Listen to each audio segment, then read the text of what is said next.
Hey guys, this is Kaya Garcia, relationship therapist, dating coach, and motivational speaker. I want to talk about something today that is just so essential. So, really, one of the most important things that we need to know is who to go for what.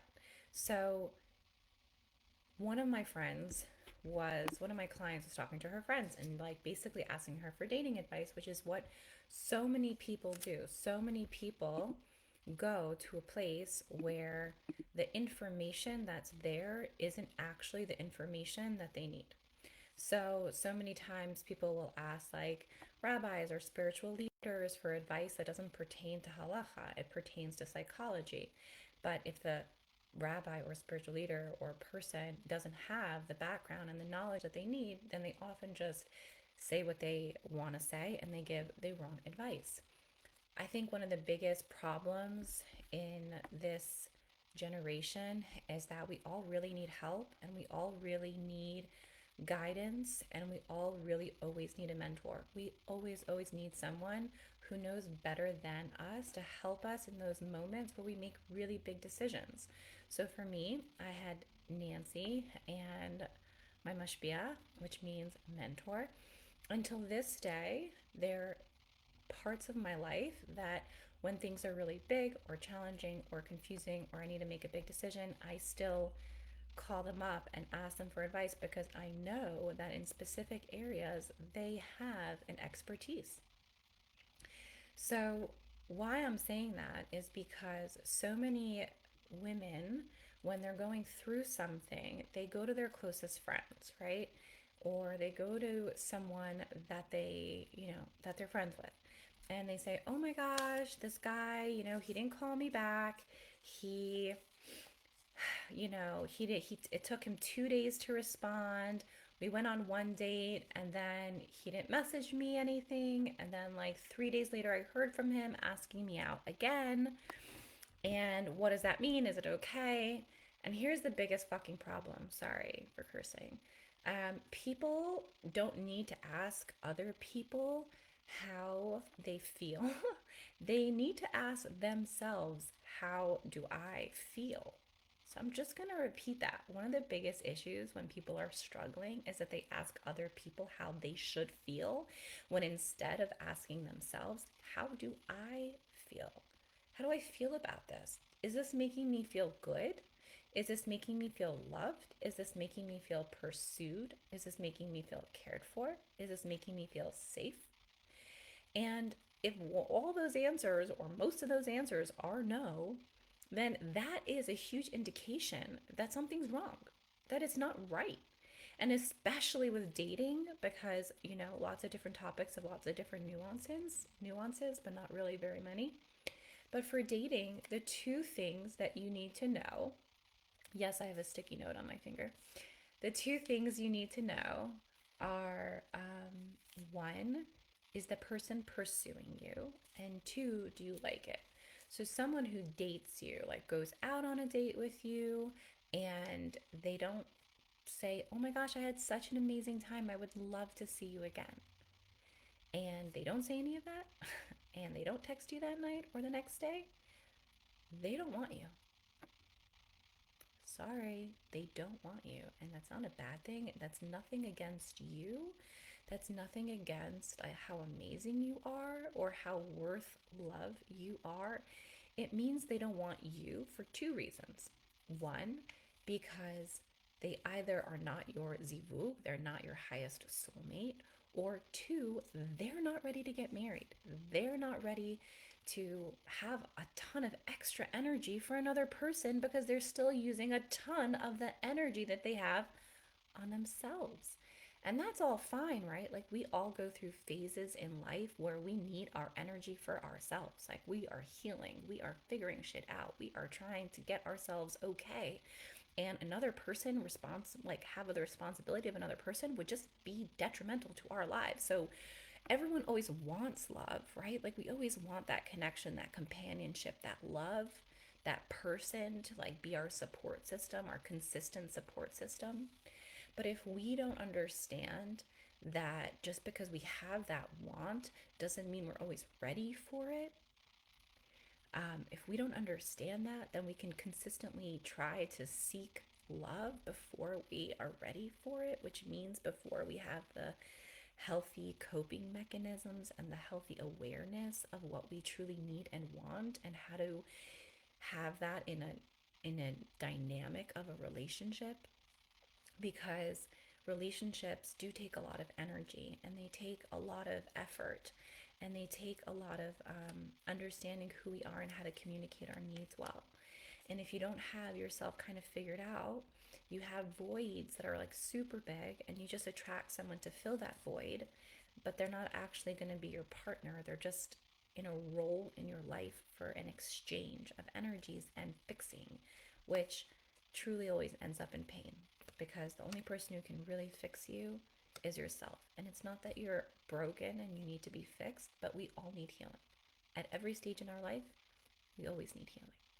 So back to the situation of a girl asking her friend for advice after a date or a bad date, because if everything's going well, you're not asking for advice. I'm just going to repeat that. If everything's going well, if everything's great, he's pursuing you, you like him, he's healthy, you show interest, he shows interest, you feel secure, it's mutual, you're not asking people for advice. You're not like, oh my gosh, what should I do? He didn't call me for 3 days. You're not doing that. You know why?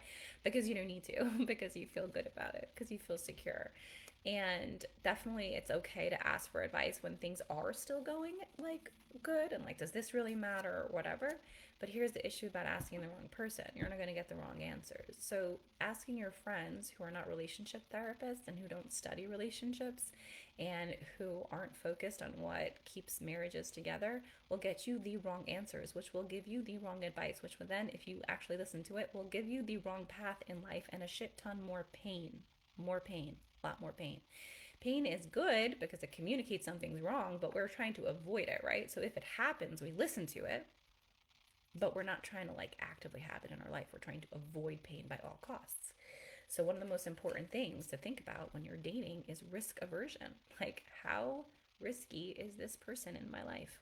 Are they stable? Are they reliable? Are they trustworthy? Are they loyal? Are they moral? Are they ethical? Do they have money in a way that they understand that it's a part of life and they feel safe making it and spending it in a way that's healthy? Sexuality, religion, God. I mean, there's a lot of areas that you need to check in with yourself for how you think and how you feel, and check in with the other person about how they feel and see if they line up, and see if it's healthy or an unhealthy dynamic, and then be honest with yourself. If it's not, to walk away and be okay with pain. Because pain in the short run, that might feel very strongly but is short lived, will be a lot better than a lot of pain over a long run. So that's a really important reminder. So back to the original topic of why you don't ask your friends for dating advice is because they didn't study how to keep a marriage sustainable, right? They didn't study what keeps marriages together, what breaks marriages apart, what a healthy relationship looks like, and even more significantly, what unhealthy behaviors look like, feel like, sound like, right? So they're not like, oh yeah, that's fine, because they come from a place of knowledge. They're coming from a place of whatever they were told, not from what they studied. And if you don't actually find patterns and truths, then it's kind of just your emotions and your experiences, which have validity, but again, not so much, right? Like, you wouldn't go to a surgeon who was like, I think this is where I should cut, right? This feels right to me. I think I should do this. No, you go to a surgeon who studied their ass off on the body and what heals it and what hurts it, and then you only trust that person, right? So the same thing with dating, because it's like cut you open emotionally, right? Like, a surgeon cuts you open physically, but a breakup, oh, that'll cut you open emotionally. A shitty marriage, oh, that'll f you up for life. You know what I'm trying to say? So like, you have to go into it like, I'm not going to ask anybody advice for dating if they haven't studied it, if they haven't, and let me just repeat myself in a way that's even better, if they haven't lived it. Okay, so I know this is live and I'm going long, but let's go for it. I was pissed off this morning, like angry, right? So my husband's supposed to go to work at a workplace, at like a WeWork, and I said, Adam, come home. I'm so angry. I don't want to be alone. So he comes home and we talk it out. Here's the thing I'm angry about. I see a post for life coaching, okay? I happen to know the person life coaching who's doing this life coaching. Her house is a mess. Like not like messy like my house is messy at times, like not dirty messy or like shit everywhere. Like like emotionally a mess, right? So like her husband is unkind to her. Her kids are a wreck and so not emotionally sound. The way that she treats her body, feeds her body, chaotic. Okay, so I'm like, WTF? Why is there so much poor advice? Why is there so many people who are not healthy trying to teach other people how to be healthy, right? Like you wouldn't go to a nutritionist who weighs 300 pounds, right? You wouldn't do that. You would know somewhere in your brain thinking, something doesn't add up, right? Like if they're so into nutrition and health, then how come they have all these diseases and are so overweight? Like I don't trust that. So here's the freaking thing with dating and life coaches and all these other coaches. And I hate the word coach because I have my bachelor's, I have my master's, I did 2 years PhD, I have my own private practice. And the most important thing, because screw all those degrees, even though not screw all those degrees because they're very, very important. But the most important thing is that I'm happily married, right? The most important thing is that I was in love with my husband on day one, and I'm in love with my husband now, into 7 years of marriage. So we've been married for 6 years going, now we're in the seventh year. And every day I wake up more in love with him, and everything that we have, we work out, and our kids are beautiful and happy and well mannered and a pleasure to be around, which means that there's harmony in the home. And again, Adam and I work things out. We love each other. We genuinely have a really epic household because we work for it. And I worked for it a lot before I got married, and he worked for it a lot before he got married, getting to know who he truly is and what works for him and how to become the healthiest. And so did I. And two healthy people came together and continued to be healthy and then had kids who are now healthy, right? So if you don't learn from people who have lived it and learned it, then what are you going to get? How do you know that your results are going to be proven, right? Like you're not going to go to the surgeon who's like, well, I've never done this before. And well, I've learned it in school, but I sure hope this works. Like no one wants to go to a surgeon who's like never practiced before, right? Like first year out of med school, woo. You're like, nah, can I have like the, older, more experienced person? And again, it's not about the age, it's about the fact that they've done it. So for me, what's most important is that you come to a place where you feel good about your life and you feel good about your future life by understanding that the only person who is here to love you is you, right? So you're not chasing some fantasy of some guy trying to save you because you're so broken and you need to be fixed and there's something so wrong with you. And if only you had that man in your life, you would just feel so much better. If he can hug you and put his arms around you, you just feel so okay. If that's where you're at, that's not a good place because you're okay. And until you learn you're okay with your own powers, you're always going to be not okay. You're always going to be wanting something else, something more, something different. Satisfaction comes when we learn that our power is in us and we can create our emotional harmony from everything inside of us with seeking support, right? You still have mentors, therapists, a good friend, but the power lies in you. You can't have your good friend just come at you. You got to be like, yo, I'm feeling really low today. Are you available for a phone call? Or, hey, do you have a few minutes to talk? Or, Adam, can you come home? I'm angry and I need to process something. So we still have people in our life that help us and support us and lift us up and help us get out of ruts and make better decisions. But it starts within us. And it starts with us choosing joy and choosing happiness and choosing peace. So you don't ask your friends for dating advice because they're not a dating coach slash relationship therapist slash how many people are not happy in their relationships and their marriages. Most. So that most that you're asking is not going to get you that vision that you have and that you deserve of a really epic life and a healthy relationship of love and passing that on. So go back into yourself. Ask yourself what you really need. Ask yourself, how can you get closer to God? Ask yourself that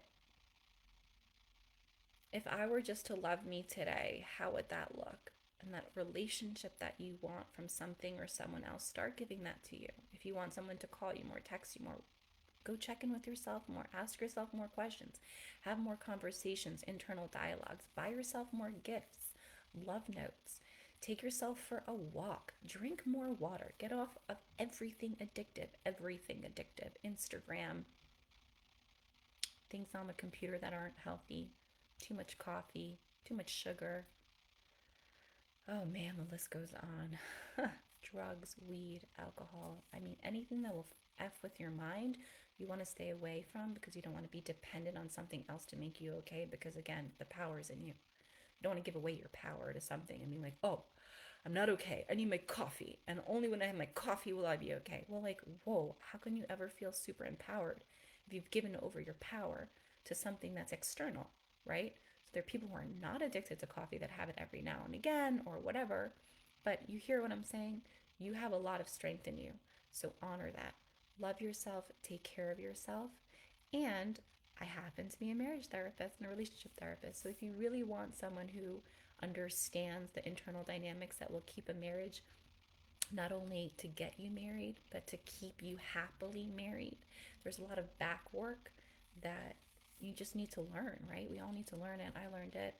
I spent many years learning it and I lived it and I put it into practice. And that's all you need. You just have to learn some basic skills and put it into practice so that you can honor your boundaries, honor your truth, stay away from what isn't that, and then manifest slash actually get married to your best friend who's truly your best friend. So I hope you guys have a great evening. If you need anything, please message me, send me a DM. And I just hope you guys take today and do something to show yourself how worthy you are of the greatest love. So take care and peace.